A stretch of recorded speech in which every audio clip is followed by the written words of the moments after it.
আমার পার্লামেন্ট নাই, শেখ হাসিনার বদৌলতে 300 জন এমপি পালিয়ে গিয়েছে। এই অবস্থায় আমার লাস্ট কনস্টিটিউশনাল হোল্ড হচ্ছে আমার রাষ্ট্রপতি। আমি শেখ হাসিনার নাম ফ্যাসিস্ট না বলে আমি তাকে সবসময় মাফিয়া বলি আর কি।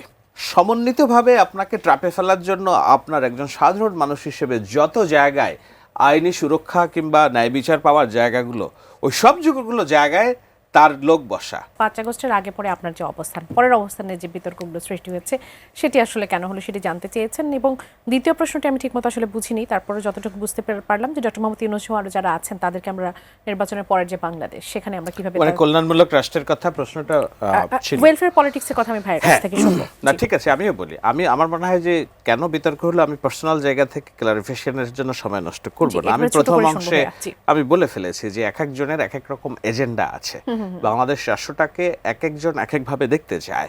অন্তর্ভুক্তিমূলক, সহাবস্থান, মারামারি কাটাকাটি না, ধর্মনিরপেক্ষ একটা রাষ্ট্র ব্যবস্থা, হ্যাঁ লিবারেল ডেমোক্রেসি। সেখানে অন্যরা দেখতে চাচ্ছে যে সবকিছু ভেঙে ফেলা, রাষ্ট্রের অস্তিত্ব। হ্যাঁ, তো সেই যারা যেই এজেন্ডা নিয়ে কাজ করছে তাদের সাথে এই বিতর্কটা, দ্বন্দ্বটা এসেছে 5 আগস্টের পরে, যখন শেখ হাসিনা নাই হয়ে গিয়েছে। তখন এই রাষ্ট্রের দখলকে কত তাড়াতাড়ি নিতে পারে, এবং সেই দখল প্রচেষ্টা যে এখনো থেমে আছে আমি বলবো না, স্টিল গোয়িং।